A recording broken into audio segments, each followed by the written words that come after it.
Ya, sudah bergabung bersama CNN Indonesia News Hour, Guru Besar FKUI sekaligus salah satu pendiri Yayasan Pelita Ilmu yang mendampingi orang dengan HIV/AIDS, Profesor Zubairi Jurban. Prof. Berry, apa kabar, Prof? Baik, apa kabar, Mbak? Baik, baik. Semoga sehat selalu. Saya yakin Prof. Berry sehat Ya, selalu. Nah, Prof, berbicara mengenai ODHA, di situasi selama pandemi ini tentunya berdampak pada berbagai aspek kesehatan masyarakat ya, tidak terkecuali ODHA. Nah, bagaimana Prof situasi mereka di masa pandemi? Apakah terdapat peningkatan angka infeksi baru HIV/AIDS di masa pandemi? ya kalau infeksi baru kan memang setiap saat selalu ada. Jadi masalah untuk mengakhiri pada tahun 2030 itu, kalau angka kematian itu turun drastis. Tetapi angka infeksi baru masih terus. Itu problem kita, problem seluruh dunia. Ya. Apakah peningkatannya signifikan, Prof? Peningkatannya akibat pandemi ya sama seperti peningkatan sebelumnya. Permasalahannya adalah sekarang bukan hanya itu, tapi yang sudah minum obat itu kadang-kadang menjadi agak sulit mengakses dulu itu. Jadi salah kendaraan, misalnya kan ada beberapa pasien saya dari luar kota, luar Pulau Jawa, ada yang dari Timor Leste, ada yang dari mana tuh, Medan, dari Jambi, dari Palembang. Pada waktu awal SBB dulu memang ada masalah sehingga kita memakai telecall, mirip-mirip video call itu. Ya, nah terkait dengan distribusi obat begitu, Prof. Bagaimana caranya mendistribusikan obat dan juga ketersediaan obat, terus pengobatan, akses pengobatan dan juga ruang berobat bagi ODHA. Ini kendalanya sejauh ini seperti apa? Eh, Kalau pasien BPJS memang syaratnya kan harus sebulan sekali. Sedangkan kalau pasien yang swasta, kalau sudah terkontrol itu datang pada saya 3 bulan sekali. 3 bulan sekali akhir-akhir ini karena takut ya pakai video call. Jadi mereka datang setelah 2-3 kali video call. Jadi antara 6 bulan sampai 9 bulan. Namun kalau udah 6 bulan, saya bilang untuk berikutnya harus datang bulan ke-9 karena kalau tidak aku nggak bisa periksa langsung, siapa tahu kondisi fisik Anda sudah berbeda. Tapi kalau yang awal-awal boleh karena kan data dasar ada di medical record sehingga bisa pakai video call dan obatnya bisa dikirim dari rumah sakit. Ya, lalu untuk pendampingan sendiri, Prof, apa saja tantangannya selama masa pandemi ini? Iya, pendampingan ya. Saya tidak tahu secara menyeluruh, tapi di beberapa tempat masih lumayan. Dan kebetulan saya menjadi prinsipal investigator untuk penelitian internasional HPT 074 yang baru selesai lebih dari setahun yang lalu. Tapi publikasinya masih terus muncul. Nah itu salah satu yang penting adalah pendampingan. Jadi pendampingan itu menaikkan angka orang yang positif datang ke pusat layanan. Pendampingan menyebabkan penurunan penularan dan penurunan angka kematian. Jadi pendampingan memang penting banget dan mestinya setiap laboratorium yang memeriksa awal itu kalau positif harus mempunyai sistem, harus mempunyai teman pendampingan untuk mendampingi yang positif itu bisa pusat pengobatan. Ya, sejauh ini ketersediaan tempat pendampingan dan fasilitasnya itu seperti apa, Prof? Apakah mencukupi untuk untuk digunakan oleh seluruh ODHA di Indonesia?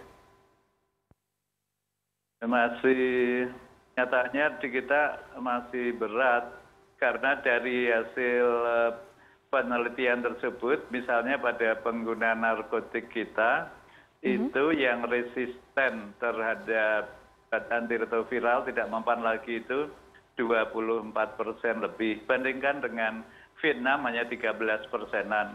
Kemudian di Ukraina kurang dari 5%. Jadi akibat putus obat. Jadi berarti juga memang sistem pendampingan kan tujuannya agar adherence, agar tidak putus obat.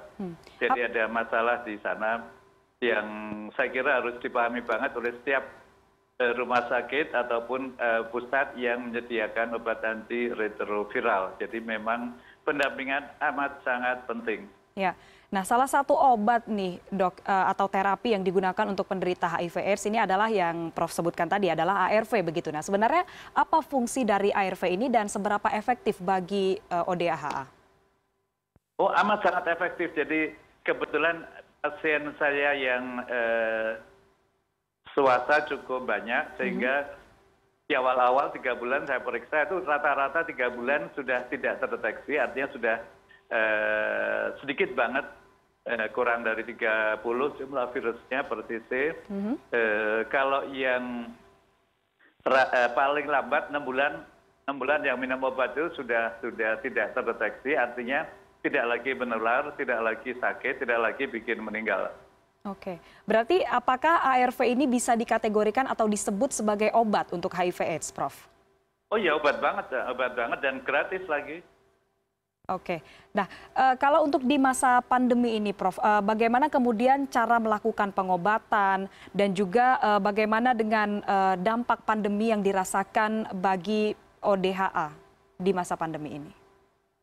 Iya, jadi beberapa ODA ini orang dengan HIV ini merasa bahwa takut tertular kalau ke rumah sakit. Tapi dia tidak takut kalau putus obat. Ini keliru. Putus obat justru membahayakan. Tidak ada satu pasien pun yang bisa bertahan tanpa obat ARV. Pelan-pelan akan memburuk dan meninggal. Ini pesan seperti ini kadang-kadang harus secara lugas disampaikan ke teman-teman ODA agar jangan sampai putus obat. Baik, Prof, selama melakukan pendampingan begitu dan juga terapi bagi para ODA ini, apakah ada kecemasan yang timbul dari para ODA terkait situasi pandemi saat ini? Dan seperti apa Oh iya, tinggi? banyak. Jadi Ya, apakah? pertanyaannya begini, misalnya ada beberapa pertanyaan, dok, aku kan minum obat Aluvia dan beberapa obat lain. Aluvia kan sekarang dipakai untuk mengobati COVID.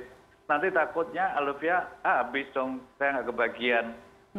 Yang kedua, aku kan minum Aluvia, aku jadi kebal dong terhadap COVID-19. Yang ketiga, dok, aku merokok, katanya kalau merokok bahaya lah kalau kena virus COVID-19. Dok, aku minum minuman keras aku masih pakai narkotik dan beberapa pertanyaan lain. Jadi itu setiap kali kita harus memberi penjelasan, harus menyediakan waktu untuk edukasi. Pertama bahwa yang Aluvia itu sekarang terbukti tidak ada gunanya untuk mengobati COVID-19 dan tidak boleh dipakai lagi untuk mengobati COVID-19. Jadi stok cukup, jadi tidak benar bahwa akan putus obat Aluvia. Dan Aluvia itu tidak boleh putus dan juga tidak melindungi. Jadi kalau aku minum, misalnya ada yang nanya, dok, aku kan minum Aluvia jadi aku kebal, nggak takut ya terhadap COVID. Enggak, ternyata tidak benar. Aluvia ternyata tidak bisa untuk mengobati COVID. Jadi Anda sama sekali tidak kebal kalau keluar rumah tanpa masker ya bisa tertular. Ya, dan tapi dampak buruk collateral damage dari COVID-19 ini yang paling penting juga tadi itu ya kemiskinan, ya masalah stigmatisasi dan yang masalah ekonomi nasional itu ikut berdampak pada orang dengan HIV/AIDS. Ya, salah satu yang masih berjuang begitu dilakukan oleh para ODA ini adalah stigmatisasi, Prof. Bagaimana Prof melihat stigmatisasi terhadap penderita HIV/AIDS di masa pandemi dan juga saat ini? Seperti apa situasinya? Kebetulan kan saya mulai dari awal banget. Jadi saya 83 ketemu pasien pertama di Perancis, 83 ketemu waria dengan AIDS di Pasar Rumput, kemudian 85 ada pasien di rumah sakit Islam positif, dan mulai saat itu jadi, sorry tadi pertanyaannya, maaf. Ya, bagaimana tanggapan atau pandangan Prof Berry ini terkait stigmatisasi bagi orang-orang dengan HIV/AIDS? Di awal berat banget, di awal. Tahun-tahun awal itu gawat. Jadi bahkan ada seorang dokter yang bilang, itu medical record-nya Pak Zubairi ya, iya. Jangan deket-deketin ke medical record saya, selalah nular dari medical record ke medical record yang lain itu. Ya. Kemudian kalau ada rujukan di awal-awal dulu yang nganter ke rumah sakit Cipto dari rumah sakit lain itu pakai yang sekarang APD lengkap, padahal tidak perlu kan, penularannya bukan lewat batuk, bersin, pilek, jadi beda sekali dari COVID-19. Kemudian waktu ada orang ibu hamil dari Riau Pulau Batam ke Kerawang itu wah gawat itu di sana. Jadi waktu itu bahkan ada yang memikirkan, oh kok mati saja daripada kita semua tertular. Ya, jadi dan banyak sekali. Namun semuanya untungnya Indonesia itu hanya banyak dikonsep. Jadi di kepala mikir macam-macam untuk menghukum untuk ini. Tapi kenyataannya ya pelan-pelan kita bisa jelaskan dan akhirnya setelah 1 tahun itu yang di Kerawang tetangga dan yang lain malah ikut dukung banget. Ya. Stigmatisasi salah sikap dari masyarakat itu terjadi bukan karena masyarakatnya jelek, tapi karena kekurangan pemahaman. Memang tugas kita untuk memberi penyuluhan, mengedukasi, memberi pemahaman sehingga masyarakat justru bisa mendukung. Dan yang terakhir stigmatisasi itu ada anak sekolah di Pulau Samosir, anak sekolah di Solo yang diusir dari sekolah, diusir dari pondokannya karena dengan HIV. Padahal tidak menular dengan cara pola. Tapi itu yang terjadi, ya sudah teratasi sih kemudian. Iya. Dan terakhir, Prof, apa harapannya di Hari AIDS Sedunia ini kepada ODHA atau orang dengan HIV/AIDS? Iya, kalau untuk ODA, ya jangan sampai putus minum obat. Kalau putus minum obat itu tidak ada satupun yang bisa bertahan tanpa obat antiretroviral. Walaupun ada terus 2-3 bulan masih merasa sehat, tapi itu masalah waktu, nanti berapa bulan kemudian akan memburuk. Jadi jangan putus obat, dan nggak ada alasan untuk putus, uang obatnya gratis. Nah dokternya kan bayar. Apa bilang kalau dokternya Anda cari yang gratis kan ada dengan BPJS. Saya pun juga menerima BPJS. Jadi pakai BPJS dong. Ya. Nah kalau BPJS-nya gratis, obat gratis, tapi transport kan gratis. Saya bilang di dunia ini Anda makan juga harus bayar. Jadi there is no free lunch. Tapi kalau di Jakarta kan angkot bisa sebagian gratis. Jadi tapi intinya memang kita untuk kesehatan kita Anda harus pikir kesehatan diri sehingga wajib melindungi diri. Kalau untuk transport Anda nggak mau mengeluarkan itu keterlaluan sehingga memang intinya tidak boleh putus dan kami akan bantu. Kalau Anda di luar kota pas nggak bisa ke Jakarta, ya kan bisa pakai WA call dengan video WA itu dan kemudian kita akan kirim obatnya. Jadi tidak ada alasan untuk putus obat dan jangan putus obat. Iya, meskipun di masa pandemi. Masih panjang. Ya, meskipun di masa pandemi karena fasilitasnya juga masih ada dan diharapkan dimanfaatkan dengan baik dan kedepannya kita harapkan juga agar fasilitas ini juga semakin bertambah begitu ya Prof. Terima kasih Profesor Zubairi Jurban, Guru Besar FKUI dan juga pendiri Yayasan Pelita Ilmu sudah bergabung bersama kami hari ini.